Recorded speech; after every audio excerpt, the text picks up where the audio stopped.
കേരള രാഷ്ട്രീയത്തിൽ കഴിഞ്ഞ ഒരു പതിറ്റാണ്ടായി മുസ്ലിം ലീഗ് സ്വയം അവതരിപ്പിച്ചിരുന്ന ഒരു രാഷ്ട്രീയ മുഖമുണ്ട്. അധികാരത്തിൻ്റെ ഭാഗമായാലും ആശയങ്ങളിൽ വിട്ടുവീഴ്ച ചെയ്യില്ലെന്നാണ് നാഴികയ്ക്ക് 40 വട്ടം പാർട്ടി പ്രവർത്തകരോട് പറഞ്ഞിരുന്നത്.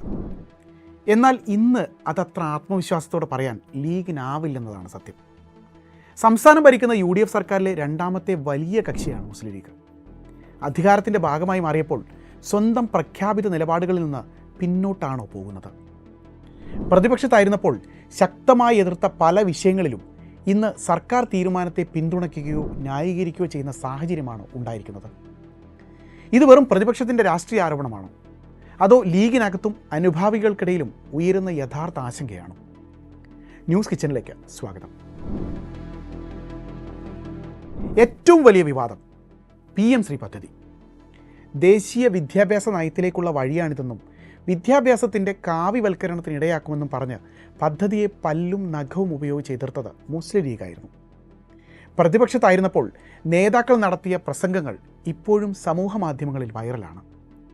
പലതും ഇന്ന് വീണ്ടും കേട്ടാൽ അത് പൂർവാശ്രമത്തിലെ ഞാനാണ്, ഈ കാണുന്ന ഞാനല്ല ശരിക്കും ഞാനെന്ന് നേതാക്കൾ പറയേണ്ട സ്ഥിതിയാണ്. അധികാരത്തിലെത്തിയതിന് പിന്നാലെയാണ് ചിത്രം മാറിയത്. കഴിഞ്ഞ ഗവൺമെൻറ് ഒപ്പിട്ട കരാറിൻ്റെ സവിശേഷത എന്ന് പറയുന്നത് അതിൽ സംസ്ഥാനത്തിന് പിന്മാറാൻ കഴിയാത്തൊരു സ്ഥിതിയുണ്ട്. യൂണിലേറ്ററലാണ്.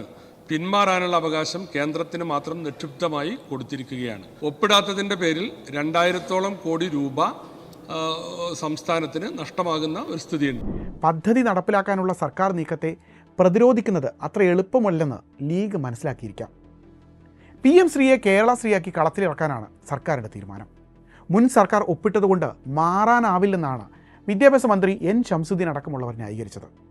അതിനിടെ മുസ്ലിം ലീഗ് MP അബ്ദുൾ വഹാബ് രാജ്യസഭയിൽ ഇത് ചോദ്യമായി ഉന്നയിച്ചു. വേണമെങ്കിൽ പിന്മാറാമെന്നും പൈസ കിട്ടില്ലെന്നേ ഉള്ളൂ എന്നും കേന്ദ്രമന്ത്രി മറുപടിയും നൽകി. പുലിവാല് പിടിക്കുക എന്ന് കേട്ടിട്ടില്ലേ? യഥാർത്ഥ പുലിവാല് പിടിക്കുക എന്ന് പറഞ്ഞാൽ ഇതാണ്. ഇനിയിപ്പോൾ പിണറായി സർക്കാരിനെ പഴി പറയാനും പറ്റില്ല. ചോദിച്ചാൽ സാങ്കേതികവും ഭരണപരവുമായ വിശദീകരണങ്ങളാണ് ലീഗിൻ്റെ മന്ത്രിമാരിൽ നിന്ന് കേൾക്കാനാവുക. ഇതോടെ ലീഗിൻ്റെ പഴയ പ്രസംഗങ്ങളും ഇന്നത്തെ നിലപാടും തമ്മിലുള്ള വൈരുദ്ധ്യം ചൂണ്ടിക്കാട്ടി LDFും BJPയും ഒരുപോലെ ആക്രമണം നടത്തുകയാണ്. ഞങ്ങളെ അധികാരത്തിൽ വന്നാൽ PM ശ്രീ അറബിക്കടലിൽ വലിച്ചെറിയും എന്ന് പറഞ്ഞവർ അധികാരത്തിലെത്തിയപ്പോൾ നേരെ നടപ്പാക്കാനാണ് പുറപ്പെടുന്നത്. പാർട്ടിയുടെ വിദ്യാർത്ഥി യുവജന വിഭാഗങ്ങളിൽ നിന്നടക്കം അസ്വസ്ഥത ഉയർന്നതായി കുന്നായ്മ കൂടുതലുള്ള മാധ്യമങ്ങളിൽ ചിലത് റിപ്പോർട്ടുകളും എഴുതുന്നുണ്ട്. ഈ അടവ് നയമെന്നൊക്കെ കേട്ടിട്ടില്ലേ? അത് തന്നെ.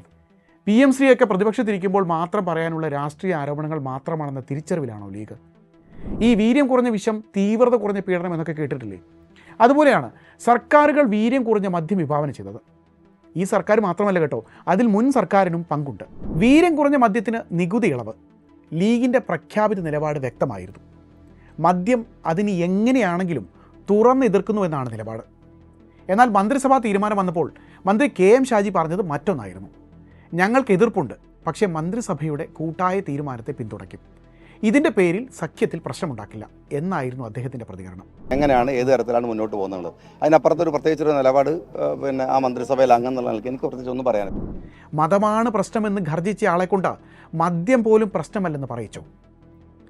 ആമാശയത്തിനായി ആശയത്തെ തൽക്കാലം ഉത്തരത്തിൽ വെച്ചോ? ചോദ്യം ഇങ്ങനെയൊക്കെയുണ്ട്. സാധ്യതയില്ല. അതായത് വർഗാധിപത്യവും കൊളോണിയൽ സരണികളും റാഡിക്കലായ ഒരു മാറ്റമല്ല. ആണോ? അല്ലെന്നേ. വീണ്ടും ചോദിക്കരുത്. ഒരു സഖ്യ സർക്കാരിൽ എല്ലാ വിഷയങ്ങളിലും ഓരോ കക്ഷിയുടെയും നിലപാട് നടപ്പിലാക്കാൻ കഴിയില്ല. അങ്ങനെയെങ്കിൽ പ്രതിപക്ഷത്തായിരുന്നപ്പോൾ ഇതേ വാദം അംഗീകരിക്കാതിരുന്നത് എന്തുകൊണ്ടെന്ന് ലീഗിനോട് ചോദിക്കരുത്. അടവ് നയത്തെ കിടുവ പിടിക്കരുത്.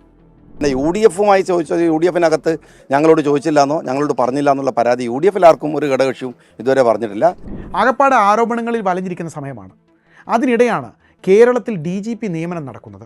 S ശ്രീജിത്ത് ജയിൽ DGP ആയി പ്രൊമോഷനായി. വിജിലൻസ് ക്ലിയറൻസ് ഇല്ലാതെയുള്ള സ്ഥാനക്കയറ്റ നീക്കങ്ങൾക്കെതിരെയും പാലത്തായി കേസ് ഉൾപ്പെടെയുള്ള മുൻകാല അന്വേഷണങ്ങളിലെ വിവാദങ്ങൾ ചൂണ്ടിക്കാണിച്ചും ലീഗ് നേതാക്കളും അണികളും ഒരുപോലെ വിമർശിച്ച ആളാണ് ഈ ശ്രീജിത്ത്. വിമർശിച്ചു, അത്രമാത്രം. അതുപോരെ, അത്രയേ ഉള്ളൂ. ഇതിനിടെയാണ് ഒടുക്കത്തെ വിവാദം. പ്രളയത്തിൻ്റെ പശ്ചാത്തലത്തിൽ ഒരു ലീഗ് നേതാവ് മുഖ്യമന്ത്രിക്ക് സംഘടിപ്പിച്ച വിരുന്ന്. അതിന് ചിത്രങ്ങൾ സമൂഹ മാധ്യമങ്ങളിൽ പ്രചരിച്ചതോടെ വിമർശനം ശക്തമായി. മുഖ്യമന്ത്രിക്കെതിരെയും ലീഗിനെതിരെയും ഒരുപോലെ ചോദ്യങ്ങൾ ഉയർന്നു. നാടിൻ്റെ മുഖ്യമന്ത്രിയാണ്, വീട്ടിൽ വരുമ്പോൾ വായിക്ക് രുചിയായി വല്ലതുമൊക്കെ ഉണ്ടാക്കി വെക്കണ്ടേ? ആതിഥേയം മര്യാദ വേണ്ടേ? അറ്റ്ലീസ്റ്റ് ആവോലി ഫ്രൈ എങ്കിലും വേണ്ടേ? വിശന്നു ഭക്ഷണം കഴിക്കാനെത്തിയ മുഖ്യമന്ത്രിക്ക് വിരുന്നൊരുക്കി സോഷ്യൽ മീഡിയയിൽ പടമാക്കിയ ലീഗ് നേതാവിന് ലേശം ഔചിത്യമുണ്ടോ എന്ന് ചോദിക്കരുത്. പ്രതിസന്ധിയുടെ കാലത്ത് ജനങ്ങൾക്ക് തെറ്റായ രാഷ്ട്രീയ സന്ദേശം നൽകിയോ എന്നും ചോദിക്കരുത്. പ്രതിപക്ഷത്തായിരുന്നപ്പോൾ ഭരണകക്ഷിയെ കടുത്ത ഭാഷയിൽ വിമർശിച്ചിരുന്ന ലീഗ് ഇപ്പോൾ അതേ മാനദണ്ഡവും ജാഗ്രതയും സ്വന്തം നിലപാടുകളിലും സ്വീകരിക്കുന്നുണ്ടോ എന്നും ചോദിക്കരുത്. തൽക്കാലം അതൊരു ഒറ്റപ്പെട്ട സമൂഹ മാധ്യമ സൽക്കാരമായി കണക്കാക്കാം. ന്യൂസ് കിച്ചണിൽ പുതുമണം മാറാത്ത വാർത്തകളും എത്തുന്നുണ്ട് കേട്ടോ. കേരള രാഷ്ട്രീയത്തിലെ പഴയ വിവാദങ്ങളിലൊന്നാണ് മുസ്ലിം ലീഗിൻ്റെ 5ാം മന്ത്രിസ്ഥാനം. 2011 ഉമ്മൻചാണ്ടി സർക്കാരിൻ്റെ കാലത്ത് ലീഗിൻ്റെ 5ാം മന്ത്രിസ്ഥാനം വലിയ രാഷ്ട്രീയ വിവാദങ്ങൾക്ക് വഴിവെച്ചത് ഓർക്കുന്നില്ലേ? ഇത്തവണ അധികാരത്തിലെത്തിയപ്പോഴും അതേ ആവശ്യം വീണ്ടും ഉയർന്നു. എന്നാൽ 5ാം മന്ത്രി ഉണ്ടായില്ല. അണികൾക്കിടയിൽ മുറുമുറുപ്പുണ്ടായി.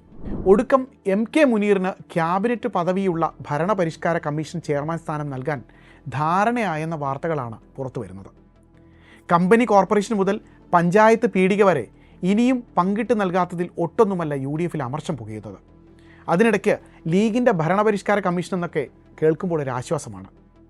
ഇവിടെയും അണികളിലെ ചില വിരുദ്ധന്മാർക്കൊരു ചോദ്യമുണ്ട്. രാഷ്ട്രീയമായി ആവശ്യപ്പെട്ടത് ലഭിക്കാതിരുന്നപ്പോൾ പകരം ഭരണ പദവികളിലൂടെ ഒത്തുതീർപ്പാണോ ലീഗ് നടത്തുന്നതെന്ന്?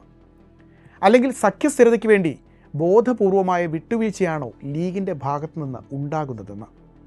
അതവിടെ നിൽക്കട്ടെ, അനങ്ങാതെ തന്നെ നിൽക്കട്ടെ. ഖനനം സംബന്ധിച്ച് പ്രഖ്യാപിത നയമുള്ള പാർട്ടിയാണ് ലീഗ്.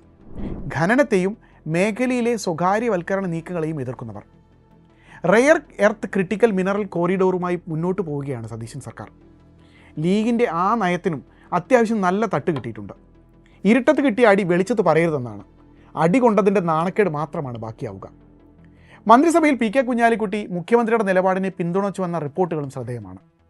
ഇനി ക്ലൈമാക്സിൽ ചോദ്യത്തിലേക്ക് വരാം. മുസ്ലിം ലീഗ് മാറിയോ? അല്ലെങ്കിൽ പ്രതിപക്ഷ രാഷ്ട്രീയത്തിൽ നിന്ന് ഭരണപക്ഷ രാഷ്ട്രീയത്തിലേക്കുള്ള സ്വാഭാവിക മാറ്റമാണോ ഇത്? ഒരു സഖ്യ സർക്കാരിൽ വിട്ടുവീഴ്ചകൾ അനിവാര്യമാണെന്ന് ഭരണകക്ഷികൾ വാദിക്കും. എന്നാൽ ആ വിട്ടുവീഴ്ച ആശയങ്ങളിൽ വരുമ്പോൾ, നിലപാടുകളിൽ വരുമ്പോൾ അതിൻ്റെ രാഷ്ട്രീയ വില നൽകേണ്ടി വരും. ഇന്ന് മുസ്ലിം ലീഗ് നേരിടുന്ന ഏറ്റവും വലിയ വെല്ലുവിളിയും അതുതന്നെയാകും. സഖ്യത്തിൻ്റെ ഐക്യം സംരക്ഷിക്കണോ അതോ സ്വന്തം ആശയപരമായ വിശ്വാസ്യത കാത്തു സൂക്ഷിക്കണോ? ചോദ്യമായി തന്നെ അവിടെ നിലനിൽക്കട്ടെ.